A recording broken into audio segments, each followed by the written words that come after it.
2019లోనే చంద్రబాబు నాయుడు కుటిల రాజకీయాలకి full stop పెట్టి ఏపీ నుంచి ఆంధ్రప్రదేశ్ ప్రజలు ఎలా తరిమి కొట్టారు, 23 సీట్లకే ఆయన్ని ఎలా పరిమితం చేశారో మనం కళ్ళారా చూసాం.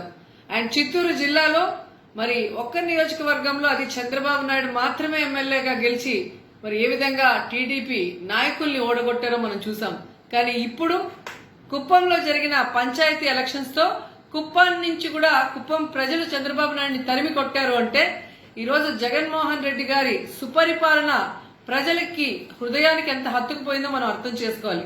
ఇవేమి పట్టించుకోకుండా తన పచ్చ ఛానల్లో ఏదైతే జగన్మోహన్ రెడ్డి గారి మీద విషం చిమ్ముతున్నారో అదే నిజం అనుకొని చంద్రబాబు నాయుడు నిన్న వైజాగ్ కూడా వెళ్లి జగన్ ఏం పీకాడు అని మాట్లాడాడు. ఈ రోజు ఆయనకు అర్థమవుతుంది కుప్పం నుంచి ఆయన్ని పీకి పడేశారని చెప్పి.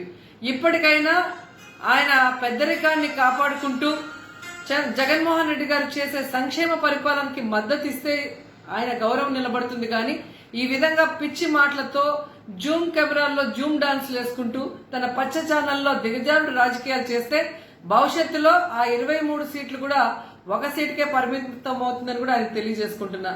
సో ఈ రోజు చంద్రబాబు నాయుడు బలం ఏంటో ఆంధ్రప్రదేశ్ లో స్పష్టంగా అర్థమైంది. అండ్ కుప్పంలో కూడా ఆయన స్థానం ఏంటో అర్థమైంది. అంటే కుప్పం ప్రజలు కూడా విసిగిపోయి ఇక నువ్వు మనవడితో ఆడుకునే సమయం వచ్చింది, నీ మనవడికి టైం కేటాయించండి అని చెప్పి తరిమి కొట్టారనేది స్పష్టంగా అర్థమవుతుంది. ఎందుకంటే అక్కడ జరిగిన పంచాయతీ ఎన్నికల్లో ఇప్పటికే దాదాపుగా 90% వైఎస్ఆర్సీపీకి మద్దతుగా గెలిచారు అంటేనే చంద్రబాబు నాయుడు ఆయన మాటల్ని ప్రజలు నమ్మటం మానేశారనేది అర్థమవుతుంది.